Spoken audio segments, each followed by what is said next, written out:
there's a contrast in pre and post 2019 voting behavior, which is two contexts. First, 2019 Lok Sabha elections were installated within the brackets of, we can say, boycott, separatism, that parochial voting aims and aspirations of a voter. But it has now gone. Like during 2024 elections, yesterday we saw those fallouts have been arrested, wherein all the effective factors that had the potential causing obstruction in the process of voting, and that paved way for the huge turnout yesterday. We saw जारी रहेगी भ्रष्टाचार के खिलाफ zero tolerance की नीति। ये है मोदी की guarantee.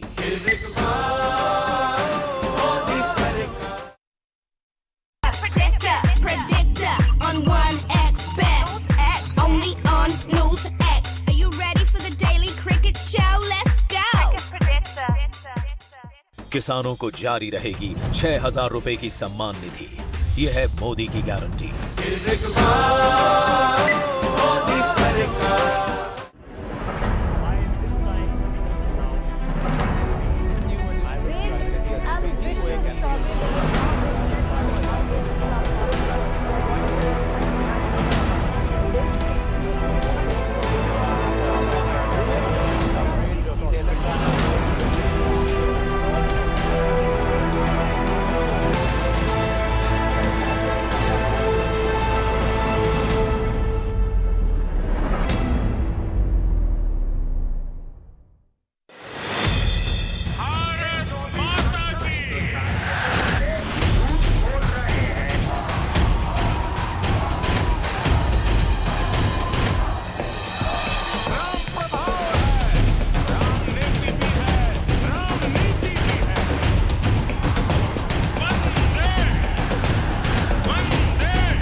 Omar Abdullah is already on the campaign trail.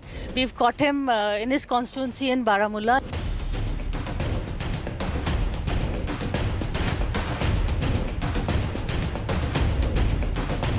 I don't think my opponent has much else to say about me.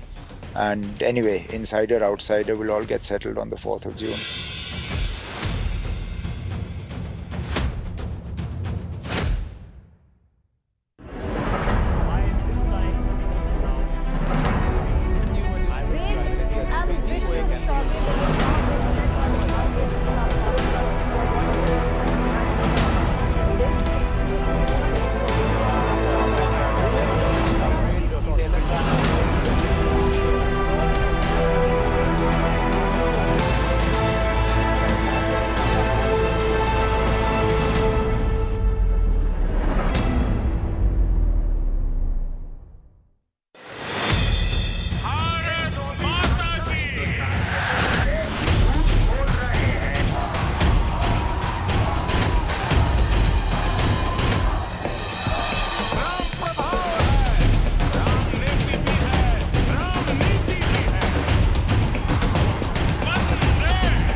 Hello and welcome. You're watching NewsX and I'm Megha Sharma. This is the face of Naya Kashmir, where there are cinema theatres that have opened up after 33 years. There are 2.11 crore tourists who have visited the valley in the last couple of years. There have been no incidents of stone pelting in the last couple of years. Investments worth 1,000 crores have been made in the valley. There are 58,000 crores that have been invested as development projects in Jammu and Kashmir. Today, every Kashmiri household who is a beneficiary gets 5 lakh rupees per year health cover. The Kashmiris have come out in record numbers this time around to vote. 36%. This is the first time in 26 years that the voting percentage in Jammu and Kashmir is so high. This in contrast to when Farooq Abdullah was the chief minister, there used to be 8% voting. For the first time, there were 35% Kashmiri Pandits that have come out to vote in Kashmir. The BJP's argument of transforming Kashmir is foolproof. Abrogation of Article 370 has brought peace and welfare to Jammu and Kashmir. The Lok Sabha polls have been held in Kashmir, and the next step is going to be to reinstate statehood and hold assembly elections. But it is not an easy process to ensure peace and security in the valley, and at the same time fight against the political regional parties who are aligned with separatist forces, who will be desirous of bringing down Kashmir to its old devastating self, where terrorism was rampant, where stone pelting was a daily occurrence, where there was no development, where people used to live in fear. How must the government strike the right balance? Let's start this conversation. Joining me on the telecast, and I have with me Sudhanshu Mittal, senior BJP leader. Sir, in wake of the development that has taken place In the span of a few years after abrogation of Article 370, Jammu and Kashmir, the elections have taken place for the very first time in Lok Sabha, and people have come out in large numbers to vote. But the people are also desirous, as are political parties, to be reinstation of statehood to Jammu and Kashmir and allowing for assembly elections to take place in Jammu and Kashmir to ensure that democracy prevails in Jammu and Kashmir. How is the BJP going to do that if it were to come back to power? I think there has been an unequivocal statement to this regards by the Home Minister as well as the Prime Minister, that there is a commitment after the Lok Sabha elections, there would be elections for the State Assembly in Jammu and Kashmir. So any doubts and any questions on that are ill-founded. I think there has been a very, very unequivocal statement on this by the highest authorities, the highest political authorities, and I see no reason why any question marks should be put on that. Okay. Another very perplexing question, which I understand the Home Ministry, the Government of India would have in allowing for statehood to be reinstated in Jammu and Kashmir. Because when we make a comparison of regional parties that have come to power successively in the valley and the violence that has been perpetuated, the stone pelting incidents, the terror incidents, the people living under fear, staying in their homes and fearing to step out just in case they were attacked by terrorists, by the terror attacks.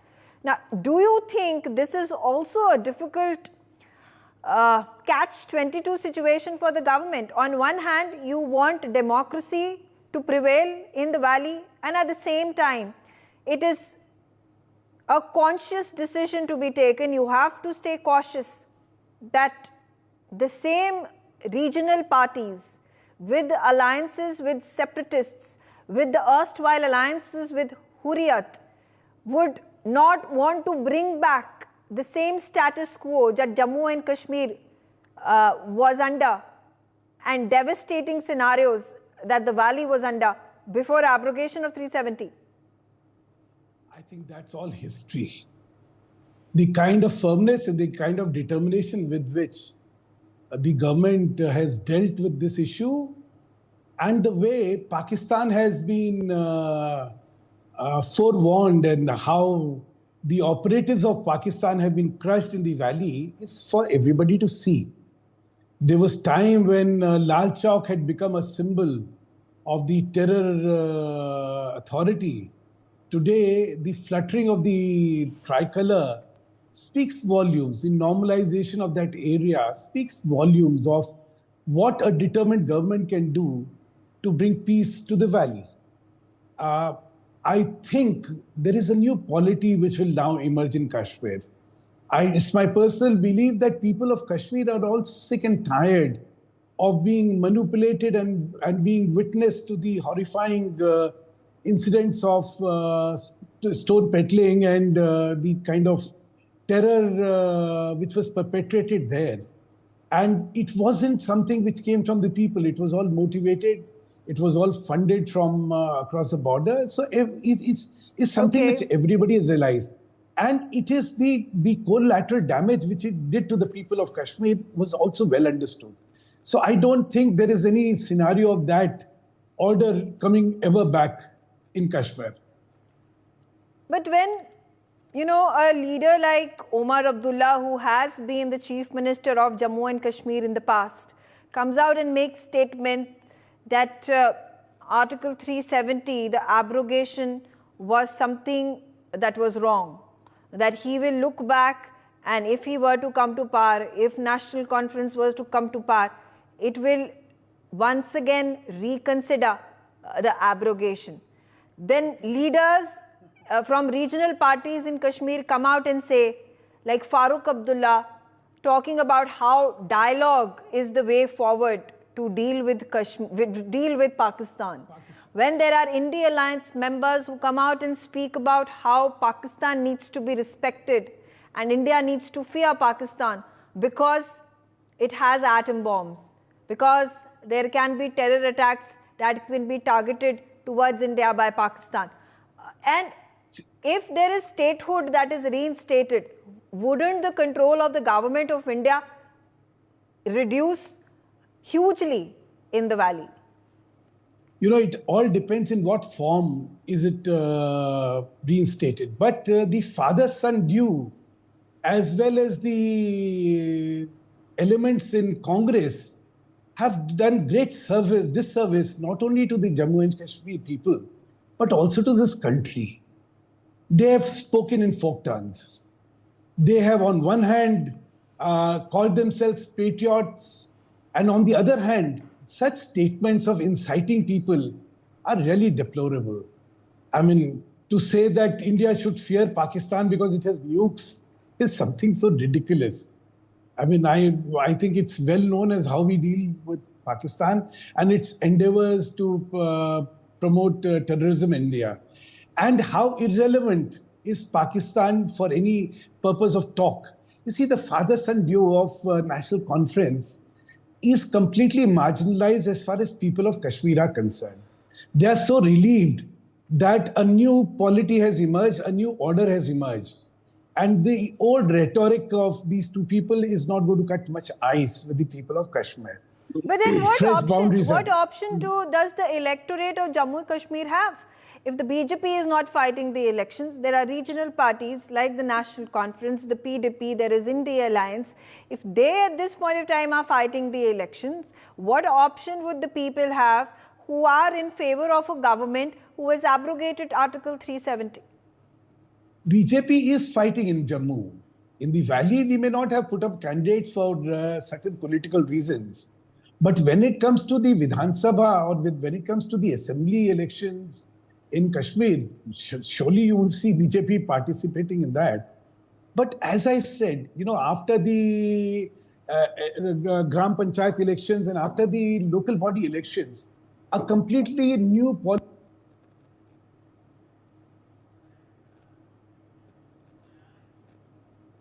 Yes. Okay, I'll come back to Sudhanshu Mittal, but Advocate Muzaffar Iqbal Khan, the spokesperson of the National Conference, also on the telecast with me. The same question to you, Advocate Muzaffar. When the leader of your party comes out and says that he has suspicion over the abrogation of Article 370, whether it was good and beneficial for Jammu and Kashmir, for the people of Jammu and Kashmir, is he then speaking, is he then hinting at the National Conference wanting for abrogation of Article 370 to be revoked?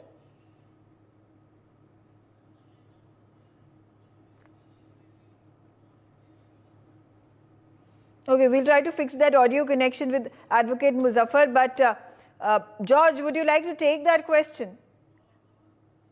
Well, Megha, with respect to Kashmir, Jammu and Kashmir, the Congress Party or be it the India bloc is confident that once we come to power, which we are going to come in 2024, we will ensure that, bilateral talks and talks at a diplomatic level will happen. And coming to abrogation of Article 370, revoking of Article 370, I don't think that would be on the agenda as of right now, but definitely the statehood is on the agenda.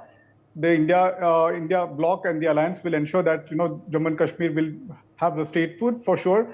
We also understand and we have learned that in the past post abrogation of Article 370 and 35A, there were issues in Kashmir, Jammu and Kashmir, the way people had to go through a lot of. It was a testing time for people of Jammu and Kashmir, which is really uncalled for. And I strongly believe that cases of violence may have reduced, but definitely people in the valley or in Jammu and Kashmir have not really got the kind of relief that the Bharatiya Janata Party-led NDA governance is talking about, which is not the reality as of right now. But the Congress Party will ensure that we will not do vote bank politics with respect to Jammu and Kashmir. We will ensure how we can safeguard the interests of the people of Jammu and Kashmir and also look into their livelihood, how they can survive. Because survival is the need of the hour for the people. Is the Congress in favor of rolling back, abrogation of Article 370?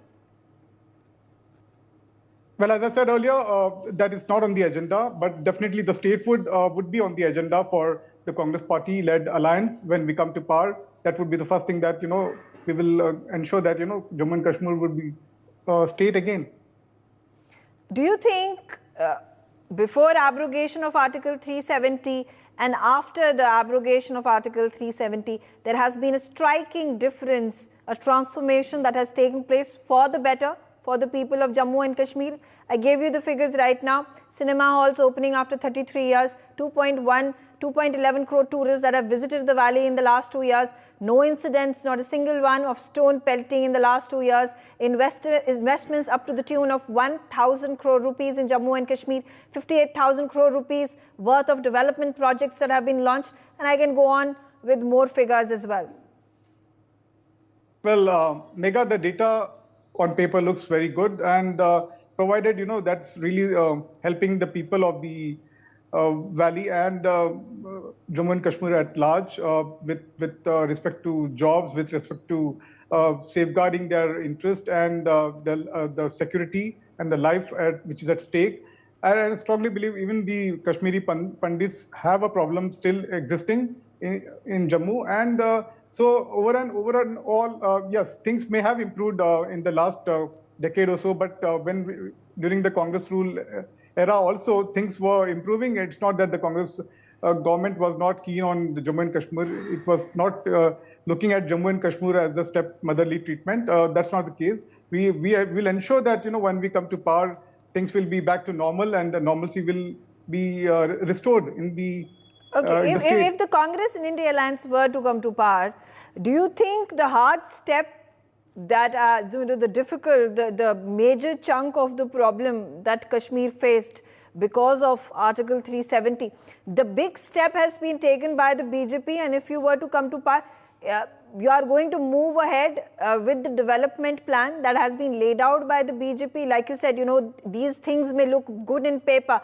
but the implementation on the ground, the situation needs to be ascertained and reviewed. So, do you agree that Article 370 has been removed, it's been annulled, and this is a step in the right direction? It makes things easier for the successive governments, whosoever may come to power, to further enhance development and ensure welfare of the people and ensure safety and security of Jammu and Kashmir? Well, Megha, it goes without saying, there are certain technicalities that help as a state post the abrogation of Article 370, and there are many legalities to it. So I strongly believe that, it's good that things have improved in the valley and Jammu and Kashmir at large. But at the same time, we will also ensure that, we are confident that we'll be able to win all 6 seats from the state. And we are confident that we will ensure that, we will do justice to the state. Okay. All right. Advocate Muzaffar Iqbal Khan back on the telecast with me. He is the National Conference spokesperson. Thank you for joining me. And of course, my very simple, straightforward question. When your leader Omar Abdullah makes statements questioning the abrogation of Article 370, what is his intention if he comes to power and becomes member of parliament? Really, it will not make any difference.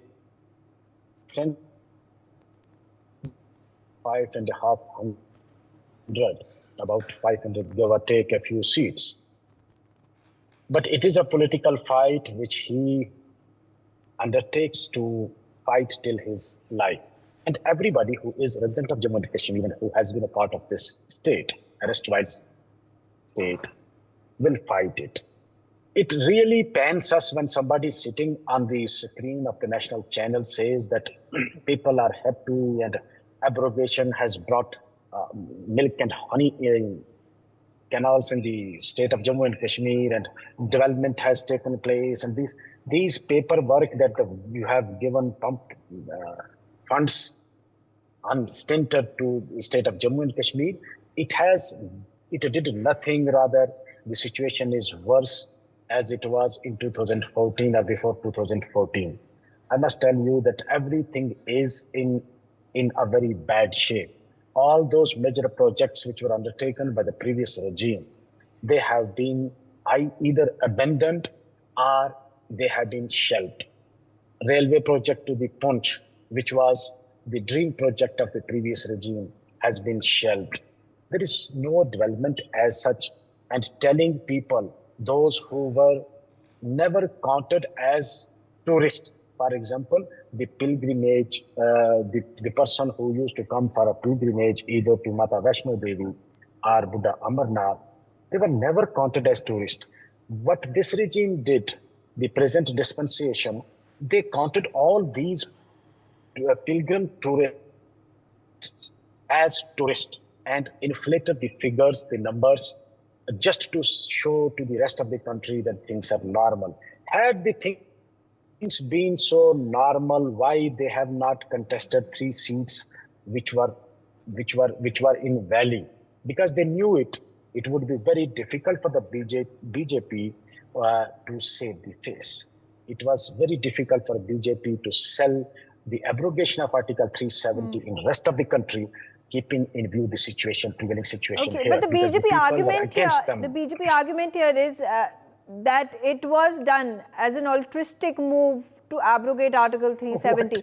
It was not done for vote bank politics. It was not done to win the election in Jammu and Kashmir.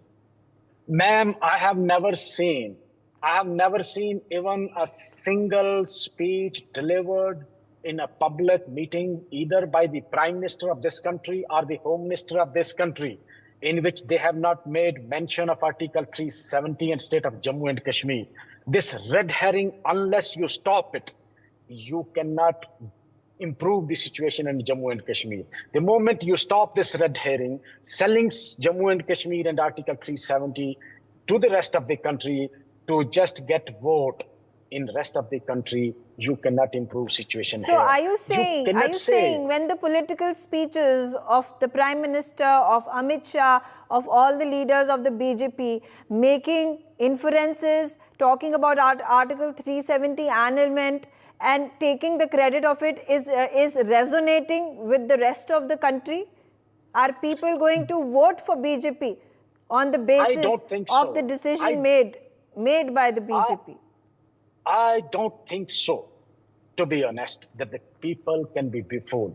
You can fool the people, some of the people for all the time. There is one old saying, you can befool all the people for some of the time, some of the people for all the time, but you cannot befool all the people for all the time to come. Okay. So you cannot sell all these things now, which the people are sick of. Okay. And equally true is about here, that in Jammu and Kashmir, you cannot sell these dreams now to the people. People have rejected this BJP, rejected outrightly in this election. You will find it on 4th of June. Okay. Major General G.J. Dwivedi, I come back to my question, which has a very complex solution, as the government of India at this point of time has been trying to find since 2019. And the problem over here lies in the democracy being reinstated in Jammu and Kashmir, giving Jammu and Kashmir the statehood and allowing for elections to take place, but at the very same time ensuring that there is law and order, there is peace, there is safety of the people that is ensured. Well, Megha, it is a political debate, but I like to give a non-political view. Having done multiple tenures in Jammu and Kashmir, especially around 2000 when the LAT flag flew in the area of Patan and Sangrama, and most of the political people were right in the houses and army were out to ensure that Kashmir is brought back on the track. So having said that, I think the politicians must shed their blinkers and see the ground situation. Because I was last in Kashmir only a few months back. Anyone can say that Kashmir situation has improved for good. And that is primarily because the Article 370 were abrogated. There is overall, you can see a positive groundswell. I think no one can deny that. Yes, it will take some time, but 3-4 things that have happened for good. First and foremost, largely the young people have realized that it is good to be in the mainstream rather than the hands of the militants and politicians, because that nexus has been broken. The second point is that kind of resistance that was there among the young people, stone pelting. I handled these issues number of times when I was commanding my brigade in Baramulla. No more there. Thirdly, the improvement in the generally life of the people. I was in Lal Chowk for good some time, and I saw that the improvement of the situation cannot be denied. Fourthly, the number of steps have been taken. You see the kind of construction that is coming up. You drive to Gulmarg, Pelgam side, everywhere you find there is a construction coming up. There are signs of improvement. No one can deny that. Now, I'd like to make two important points. First, the politics in a democratic system is the life of any secular system or a democracy. But we must never compromise the national interest. So I'll request humbly to all the politicians, please place the national interest above your political interest, because if the country is not there, politics will not work. Point number one. And second issue is that it is a national problem. Kashmir is not a problem of Kashmiris. It's a national issue. And in that, we have players like Pakistan. We have vested powers who are interested that India should be weakened. And that threat must be taken on cumulatively. Okay. So all I can say is that, 1 minute, that enough water have flown in Javelin River since last 5 years. Rivers do not reverse the direction. That direction is positive. We must contribute to ensure that Kashmir is back on the track as a state, as a democratic system. And I think that's good for the people of Kashmir and for people of India. Megha. Okay, Sumit, again coming back to you. And the question is going to be, after the Lok Sabha elections get over, the Supreme Court has made a statement. It has demanded the government of India to reinstate statehood in Jammu and Kashmir. Elections should happen so that there is exercising of franchise of the people that is allowed. And that's how the true democracy is. But again, the conundrum over here that is being faced by the government is to ensure peace, is to also ensure democracy prevails. It is also to ensure that there are free and fair elections that take place. And a situation where the BJP is not in a strong position to fight the elections as compared to the other regional parties, whether it is National Conference or the PDP or the other Apni party, how can peace, prosperity, safety of people be ensured? Megha ji, thanks for having me on your show. I think the most important thing is that peace and prosperity and safety should prevail. Pakistan should not be able to act. ISI should not be able to act. There should be no Hurriyat. There should be no Lashkar-e-Toiba or Jaish-e-Mohammed or whichever. And there should be no loot and plunder, which used to happen before 370. Remember, whatever money was going here, 90% used to come to Valley, 8% to Jammu and 2% to Ladakh. And you know, there was no CAG there. Right to education was not there. Women who will marry somebody out of Kashmir will lose claim to the properties. Valmiki was a born Valmiki. Even if he's an engineer, he has to still do the job of Valmiki. There were a lot of things which were done there. It was the only place where an Indian IPC was not there. Indian Supreme Court did not have jurisdiction. And then you had a different flag altogether. With those kind of things, you see, there was no uniformity which could be done. And whatever was done in the previous regime, that did not improve anything on the ground. If that would have improved anything in the ground, how after 2009 to 2024 things have changed? Why didn't they change from 90 to 2019? For such a long years, the things did not change. Now, with due course of time, as the government of India, as Honorable Greh Mantri ji has already said, at the right point of time, when the situations are right, the elections will be conducted. And he stands committed for getting elections conducted, and he stands committed for giving the statehood to the erstwhile state of J&K, and which even the Honorable Prime Minister Modi ji has said. So now parliamentary elections are happening. There's a point of DDC elections have happened. 4 more elections have happened. So in 1 or 2 or 3 years, then the other elections will also happen. And we have to also look into, keep into consideration, there is also a delimitation exercise which is happening. Look, you can't have a scenario when 15% of the valley will control 65% of the seats. That was the scenario. You cannot have an election wherein with 8% voting in Kashmir Valley and the whole of Jammu and Ladakh used to wait, still a national conference or a PDP will have a chief minister, only with 8% voting. So if politicians of the valley think that in that scenario they're going to fight the election, well, that is not going to happen. After the delimitation and all is happening, where is a fair playing ground, where everybody has an equal opportunity.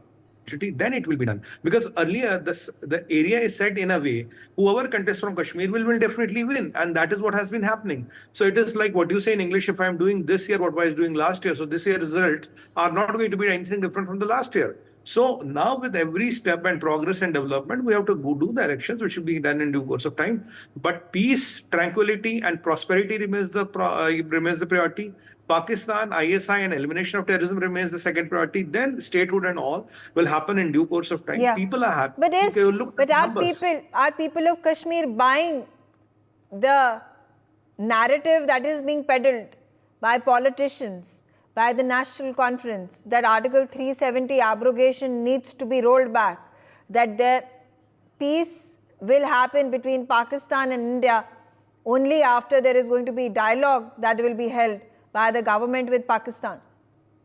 Well, ma'am, as far as the dialogue with Pakistan is concerned, I think the Honorable Prime Minister in one of the media interactions has said that I have tala laga diya. It's 10 years back, done and dusted. Prime Minister Modi is coming back, and as long as he's in power or BJP is in power, there's going to be no dialogue with Pakistan. We don't want to engage with them. So as far as the people are concerned, if the people would not be happier, there will be really a lot of problem on the ground. How many people have come up? How many processions have you seen? How much of stone pelting have you seen? How many people have demonstrated? Even one demonstration did not happen. Now, can you imagine that on a 31st December at 12 a.m. in the night, you would be with Lal Chowk with your family? Could you imagine that these many crores of tourists will go there? Could you imagine a hotel room going for ₹1,00,000? Could you imagine these kind of prosperity happening? You could have not imagined. How much money has come from UAE and Saudi Arabia? So why did that money come? Yeah. When these come in, obviously the local politicians, their brand of politics has taken a beating. They know this brand of politics is not going to last for long. They might have an initial some advantage right now, but after the delimitation, I can guarantee you one thing: they have to really run for their money. It won't be a cakewalk with 8% of voting. You will win. You'll be the chief minister of J&K. It won't be a fixed match any longer. I used to call it a fixed match. By 7% voting, maybe have chief minister ban rahe ho, to what it doesn't happen in any other country, any other India except erstwhile state of J&K. That was the magic of a place. Whichever way you win, वो शोले वाला सिक्का था मेघा जी, दोनों side ही head था. Whichever way you play, you're going to win. That is how the reality of Kashmir was. Okay. That has to change. Okay, all right. I'm out of time. I thank all of you for joining me on the telecast. And on that note, I slip into a short break. Thanks for watching.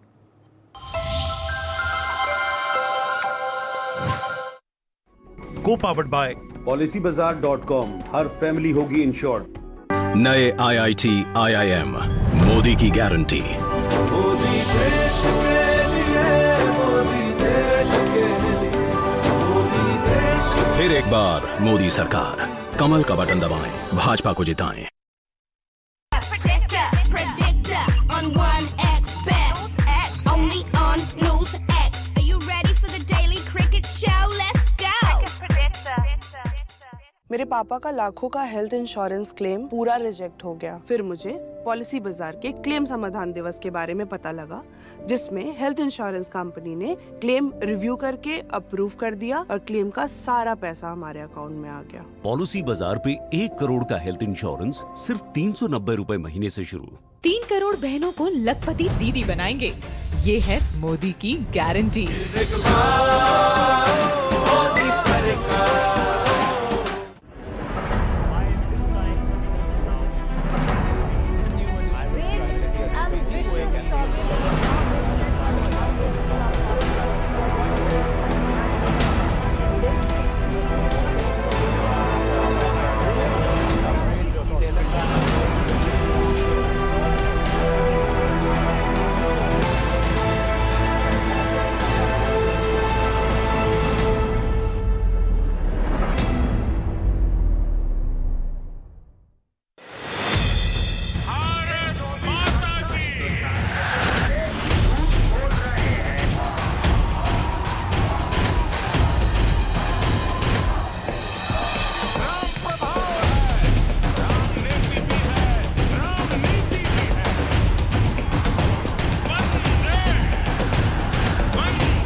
Hello and welcome. You're watching NewsX and I'm Megha Sharma. Today, it's going to be just less than a week left for the phase 5 of the election to happen on May 20th. And in the phase 5 election, it is the financial capital of the country, Mumbai, the 6 constituencies that are going to poll.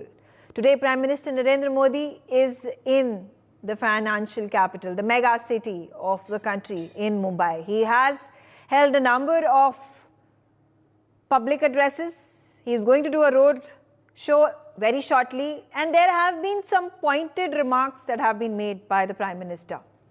He has taken on Shiv Sena Uddhav Thackeray faction, attacked Shiv Sena Uddhav Thackeray faction, and said that it is fake Shiv Sena, that it has done disservice to the ideology that was followed by the founder of Shiv Sena, Balasaheb Thackeray.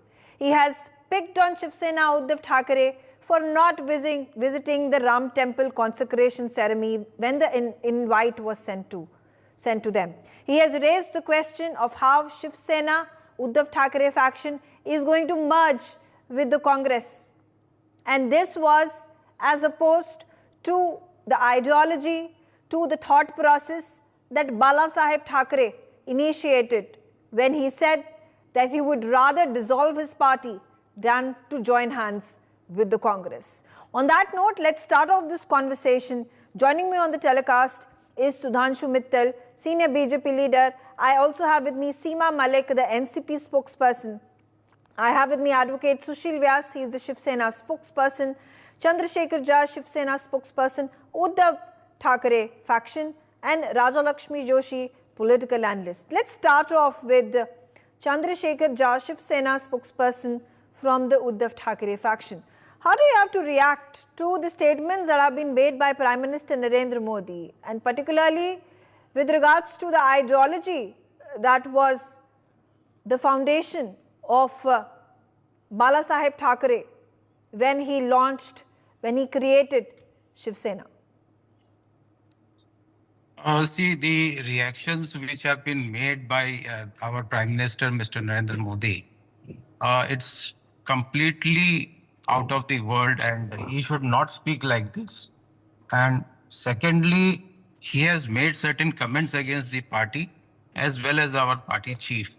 And we don't think it appropriate that a Prime Minister should make such a comment against any person or any party or any MP or any MLA, because he is holding a position of a Prime Minister, and he should not speak. But would you like to compare when the party was launched by Balasaheb Thackeray and his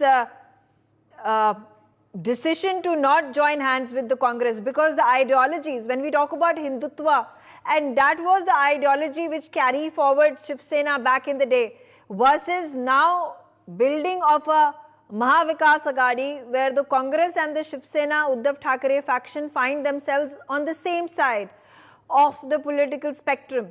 And the question being raised, when the consecration ceremony was happening of Ram Mandir, what was the reason for Uddhav Thackeray to skip it? See, this ceremony which was happening at Ayodhya, Ram Mandir, basically it was a political situation which was devised by our Prime Minister.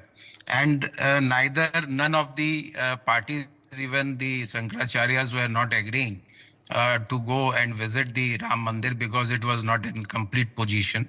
And everything was a political satire which has happened at Ram Mandir. And they wanted to encash it for election. And every political party came to know about this, and none of them visited at that moment. But after that, everybody has tried to visit and everybody has visited. And today, if you say Hindutva, our ideology is Hindutva, because if you see our the campaign which has been made for the election, we have stated Jai Bhavani, which was objected to by the Election Commission. And if you see the BJP slogan Jai Shri Ram, it was not objected. So if you see, we have never left Hindutva, and Hindutva ideology is our first ideology, because we are the party which was made in 1966.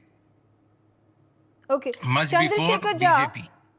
would you answer a straightforward, would you reply to me in a straightforward response when I ask you that does Shiv Sena Uddhav Thackeray faction support Congress's promise of giving quota to the minorities of the country?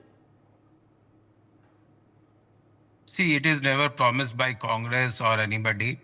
The Hindu-Muslim thing which has... It has been because there are statements after statements of Rahul Gandhi when he rallies the country and he speaks about, speaks about quotas and when he speaks about reservations, and in the same breath when he speaks about scheduled castes and scheduled tribes and the OBCs, the fourth category he mentions is the minorities.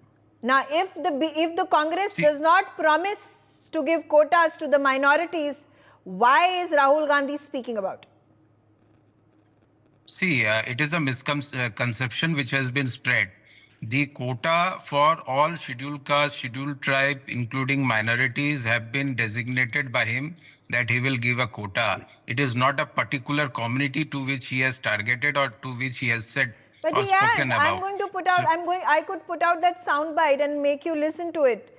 Rallies after rallies, Rahul Gandhi has come out and stated that he and his party are going to promise that the minorities of the country are going to be given quotas, are going to be given reservations, are going to be looked after by the government of India. See, minorities include everybody, and it is a quota system which has been designed in the year 83, 84, 85 period. And it was the VP Singh's government which has designed the quota system. And after that, it has been carried forward. Our constitution categorically says, our constitution categorically says that quotas cannot be distributed on the basis of somebody's religion. So, is the India Alliance, which is supporting the Congress, then saying that once it comes to power, if it comes to power, it will bring an amendment to the constitution to allow for quotas to be given to religious minorities? See, it's a far-sighted view because today we are into elections, and after election results, what will happen, then it could be decided whether the quota has to be granted or not, or what is the system of granting the quota under the constitution, whether the privileged or underprivileged or less privileged will get the quota. That is a system which has to be decided, and that too in open parliament debate. This is the basis on which the people are going to vote. If you are going to be talking about how Muslim minorities are going to be the focus point of the Congress, and if you are playing this vote bank politics in the hope that the Muslims are going to vote for you in exchange for the quotas that you have promised to them, then obviously this becomes appeasement politics. This becomes Hindu-Muslim polarization. Sudhanshu Mittal, senior BJP leader, also on the telecast with me. And Sudhanshu Mittal ji, now this quota debate has been going on for far too long. There have been allegations and counter-allegations being made by the BJP and the Congress on who's playing the polarization politics. On one hand, we have the BJP and the Prime Minister speaking about how the reservations, the quotas of the scheduled caste, scheduled tribe are going to be taken away and given to the religious minorities. And on the other, there is the Congress that continues to harp upon the point that they are going to give quotas to the Muslim minorities. In fact, a statement has come to this accord that the Congress has promised that if it comes to power, it is going to increase the 50% quota. It is going to increase the reservation, which is going to go beyond the 50% limit as mandated under our constitution. Just a quick rebuttal to what Chandrasekhar ji had to say. Chandrasekhar ji, VP Singh's government came into power in 1999. And Mandal Commission was implemented in 19, not 84, 85. Please stand corrected. Secondly, your history, I think you have very little knowledge of your own history. In 2019, BJP and Shiv Sena contested together for the Vidhan Sabha. You got 63 seats. And immediately after the results were announced, you dumped BJP and then you joined hands with NCP and Congress to form the government to fulfill the lust and desire of becoming the chief minister of the state. Now, this is a far cry from what Bala Sahab always stood for. You talking about Hindu? You know what Bala Sahab did? जब बाबरी मस्जिद का demolition हुआ, Bala Sahab said it was my Shiv Sainik who did it. That was his commitment to Hindus, and he was on record. मैं मर जाऊंगा लेकिन कभी भी कांग्रेस के साथ नहीं. And look at the treachery of your party, that you fight the election with BJP in 2019, and immediately after the elections are over, the first thing you do is to join hands with the Congress and the NCP to form the government. I mean, given that history, I can understand why it is very difficult for you to defend the indefensible of what the Congress does.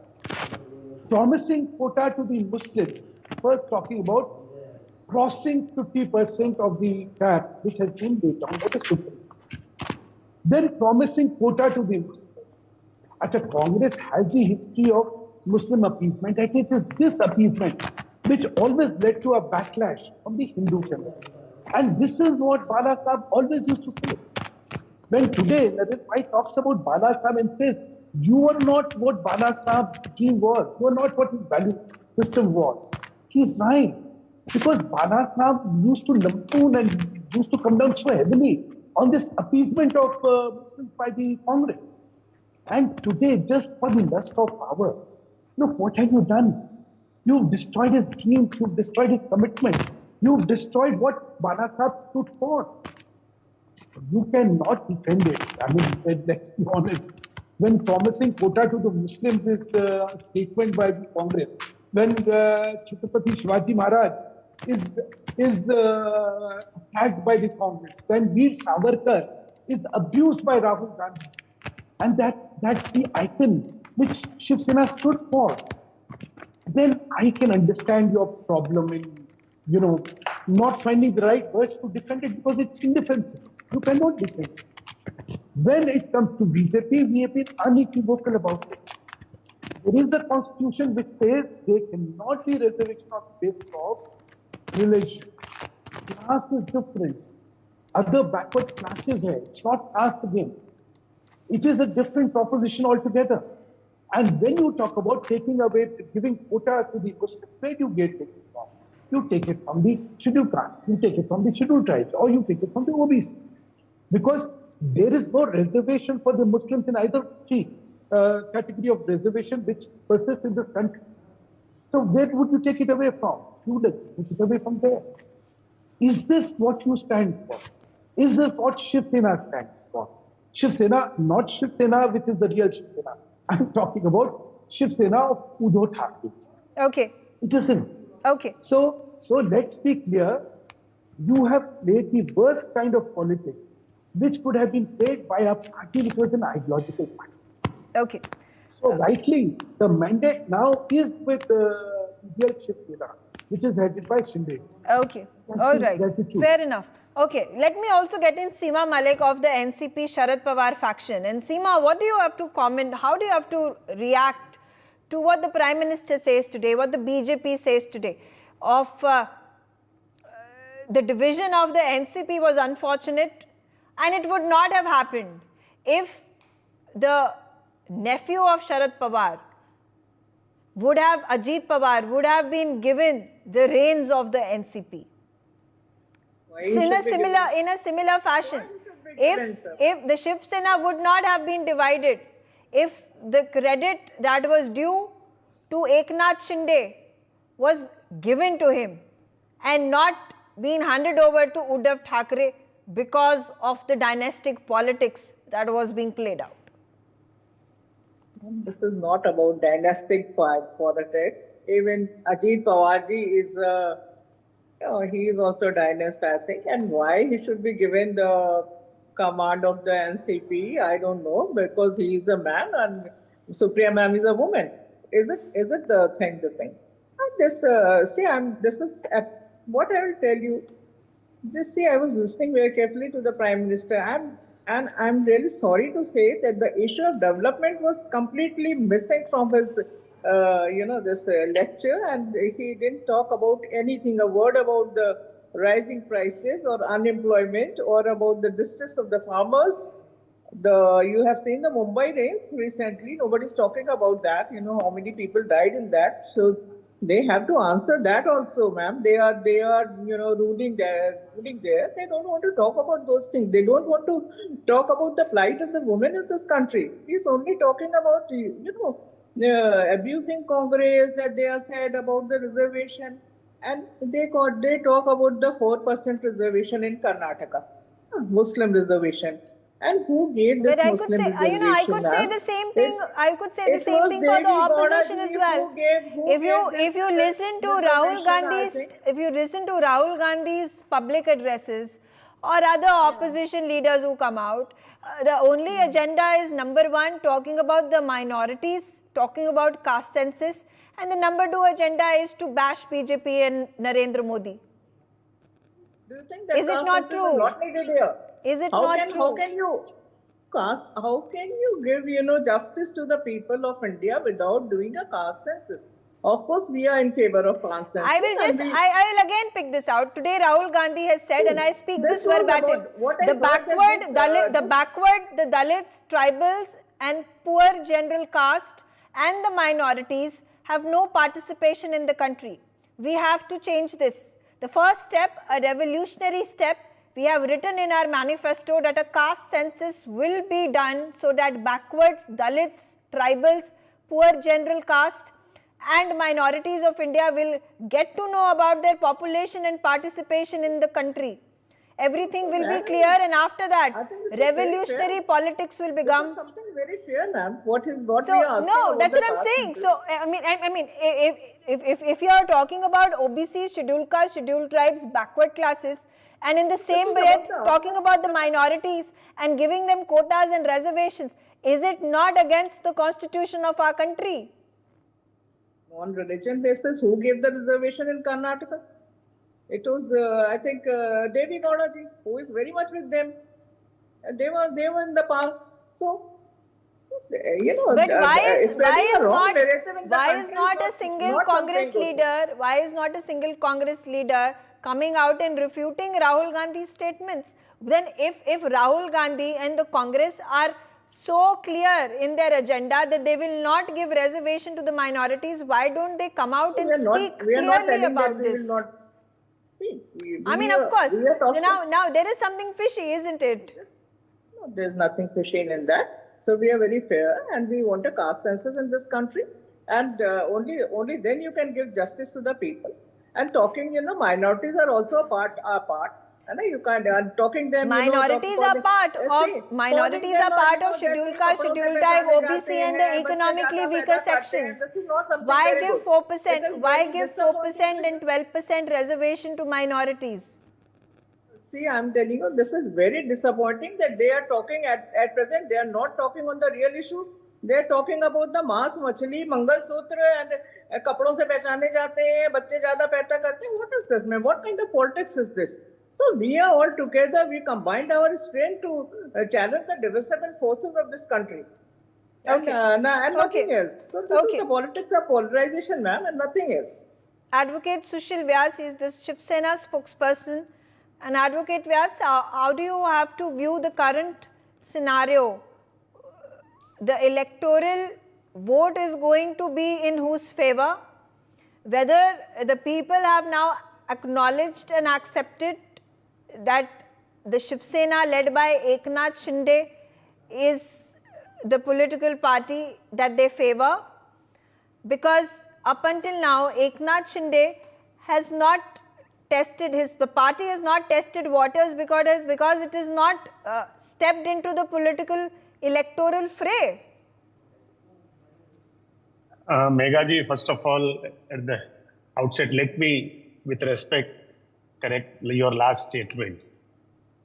Few months back, there was an election of local body, Gram Panchayat and Jila Parishad all over the Maharashtra. Our party was number one, together with BJP and NCP, Ajit Pawar group. So it's not that we have not tested electoral after being separated from the other party. Number two, as far as acceptance of Sindhji is concerned, today also on your screen, you are just looking at the roadshow of Prime Minister. Now look at, he is there with Prime Minister. Is there any agitation? Is there any opposition? Is there any slogan shouting? He is moving around entire Maharashtra. He is not only contesting his own 15 seats. He is monitoring all 48 seats. Now look, any one town, there is any agitation against him, any demonstration against him, people have accepted him because he's not online CM, he's offline. He's moving around entire Maharashtra, going town to town, area to area, doing work, public welfare work. For example, in Mumbai, there was the issue of pollution. He himself went out every Sunday morning for deep, clean drive. And then the result of that, pollution level came down of Mumbai city. Now look at the infrastructural development, coastal road, Samruddhi Mahamarg from Mumbai to Nagpur, Atal Setu. And there are so many, likewise, so many infrastructural development projects are undergoing at very fast speed. So he's working. He's not Facebook Live Chief Minister. So people have accepted his style of functioning, and he with the coordination of Devendra Fadnavis ji and Ajit Pawar ji is doing well. There is no opposition from any class or any area or any city. People have accepted him as a Maharashtra leader. So when you say that whether he has been accepted, yes, he has been, and I am quite confident because that is our own assessment. Because we are moving on the field. Out of 48, nothing less than 45 we are going to win this time in Maharashtra. And the largest chunk of support to Modi ji's leadership in coming Lok Sabha election will be from Maharashtra under the leadership of Eknath Shinde. That is what for sure. Okay. I have with me Rajalakshmi Joshi as well. And what do you make of the narrative wars that are being played out, particularly to Maharashtra and overall on a national level? Are you talking about Maharashtra in particular, about the split in the parties, or I'm not actually clear about I mean, the split in the parties, whether it is about the NCP and whether it is about the Shiv Sena and about the allegations being made that this is dynastic politics that led to the splits, that the people who were of credence, people who actually had to be given their due, were not appointed, were not picked to lead the parties. That led to the breakup of the parties, and this is to the detriment of Shiv Sena Uddhav Thackeray and NCP Sharad Pawar, because because as per the BJP, the allegation is that they have become smaller parties and they have no choice but to merge with the Congress. Yes, Megha, that is exactly the way I see it, because very frankly, today there was this press conference by a joint press conference by Mallikarjun Kharge ji and by I think Akhilesh Yadav. So they were talking about how this is a war of ideologies. So it is about the NDA's ideology versus the Indie Alliance ideology. So if you're talking about this ideology, so that means these factions, this thing about the Shiv Sena of Uddhav Thackeray ji, are they talking about how they are now part of the Congress ideology? Because that is in stark contrast to what Bala Saheb used to say.